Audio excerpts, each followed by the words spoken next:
Yo, what's going on, guys? Welcome back to another video, and today's a special one actually because we are going to be talking about this right here. This is ISOM issue number 1, and I'm so excited to talk about this finally. I know the anticipation's been high and the hype's been high and everything, so I was excited to be able to finally talk about it. So if you guys don't know, the Rippaverse has just started. They just launched this book here, ISOM issue number 1. Brand new comic book company, and everybody's pretty excited about it. Obviously, they were very successful with the first campaign. And by the way, this is going to be a spoiler-free review. I'm going to do my best to keep things as vague as possible. I'm not one to even if it's not technically a spoiler, I don't like to give things away. I want you guys to enjoy it to its full effect. So I'm going to give you guys a very vague review, so I apologize if it's too vague for you. I am going to be coming out with a spoiler review and a spoiler talk, so be watching out for that. I am going to come out with that very soon. I just want to set the scene a little bit. I've been a Rippa fan for a while. Eric July, I've been watching him for probably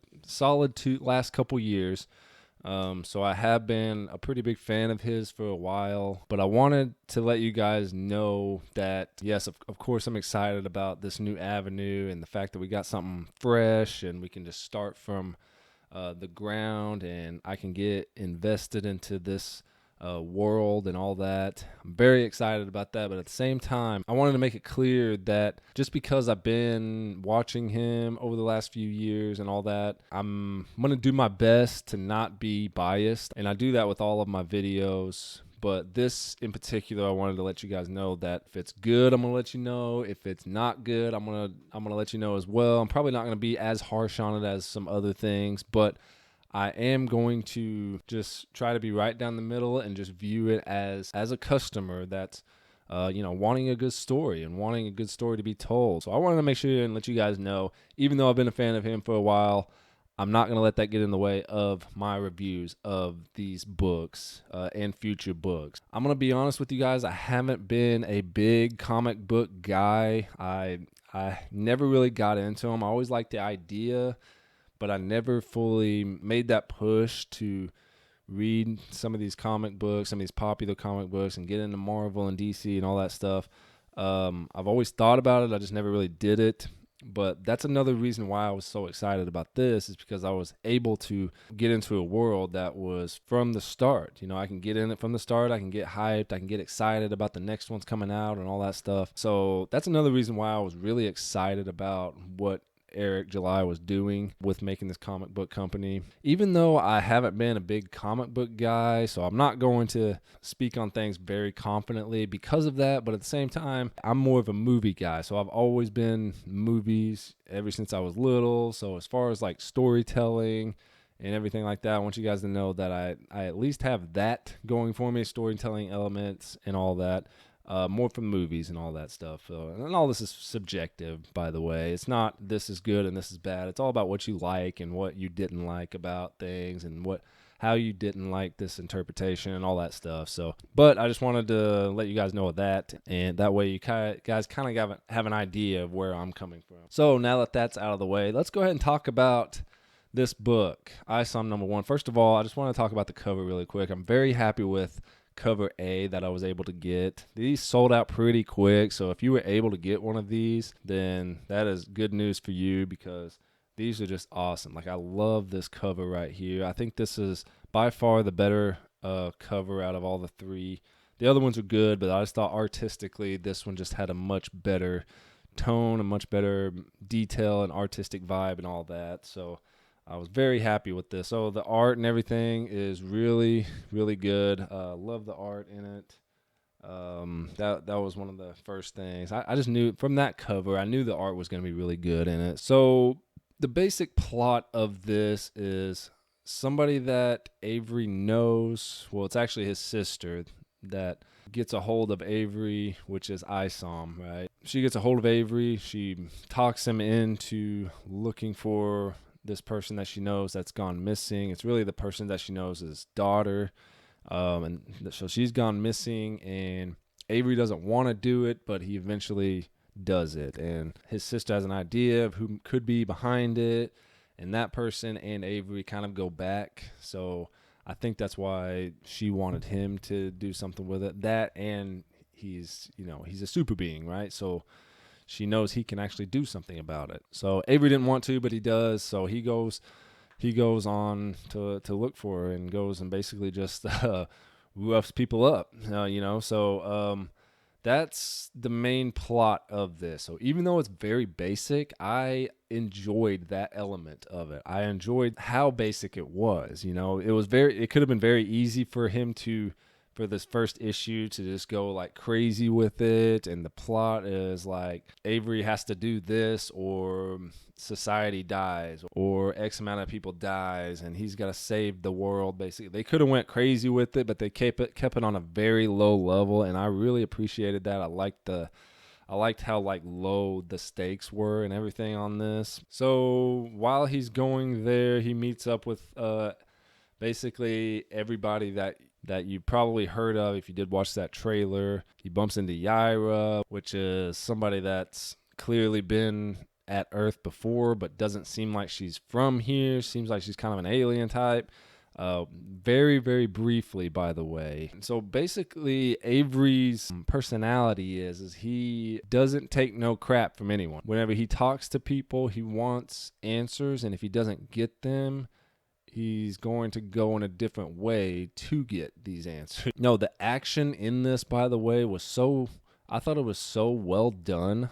Maybe this is normal, but I feel like it would be very hard to make action scenes in the form of comics because it's just, you don't know how it's supposed to look whenever things happen. I thought they done it really well, and I knew exactly what they were trying to do as far as like a storytelling. Yeah, it was really good. The action was great.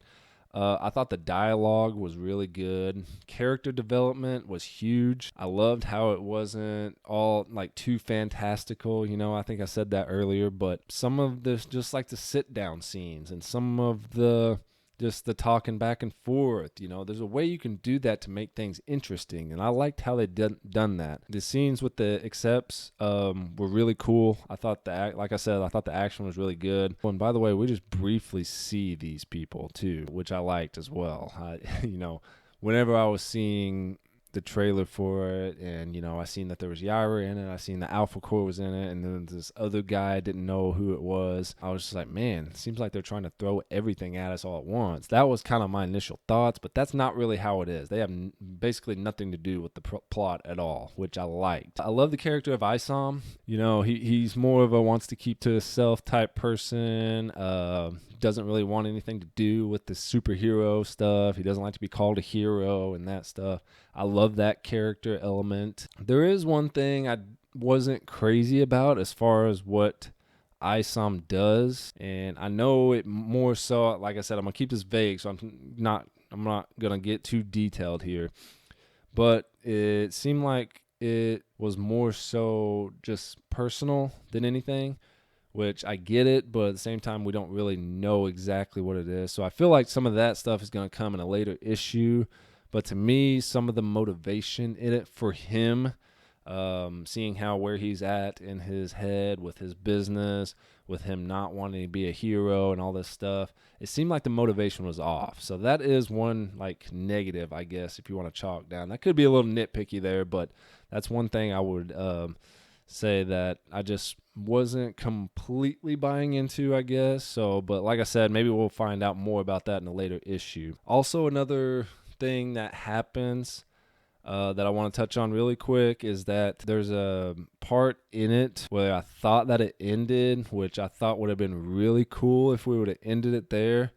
There is like another like scene that is put in there at the end, and that's what's considered the end, which was fine, but I thought it would have been better to end it at this initial stage. The last like scene felt a little tacked on, and I get it. They were more so introducing characters and other further plot lines down the road, which was fine. Like I enjoyed that scene. I just wish that one wouldn't have been in this issue, I guess. I think it would have been more impactful if it would have just ended right there. I am really curious to know, like, I enjoy talking about this stuff, but I think I would have more fun if it was like some more interaction. So if you guys want to comment down below or I might even consider doing like some live streams or something so we can have that like live interaction. That just sounds way more fun to me than just talking to a camera, right? So let me know if you guys want to do that, and maybe I can develop more of an audience or something before I start doing that. But I don't have like a set rating just yet. But if we're gonna go the IMDb route, I would probably give it about a 7.9. It's really hard for me to rate comics because most of the time they're not finished, right? You can't really rate one by itself because it's not like a finished story. So sometimes with like TV shows, you watch an episode and then that episode wasn't that good, and then you watch like 2 or 3 more, and the way those were kind of elevated that episode. I feel like that's probably what's going to happen with the next issue, or maybe even the one after that. So but yeah, that's my main thoughts on ISOM. Hopefully this video wasn't too long. I didn't want to be too crazy long with this or anything. But yeah, have you guys read ISOM issue number 1? I'm curious to know. Please let me know in the comments below. We can have a little discussion. And let me know what you guys thought about it as well. And I will be coming out with a spoiler review as well, so be watching out for that. If you enjoyed this video, make sure to like, subscribe, and I will see you guys in the next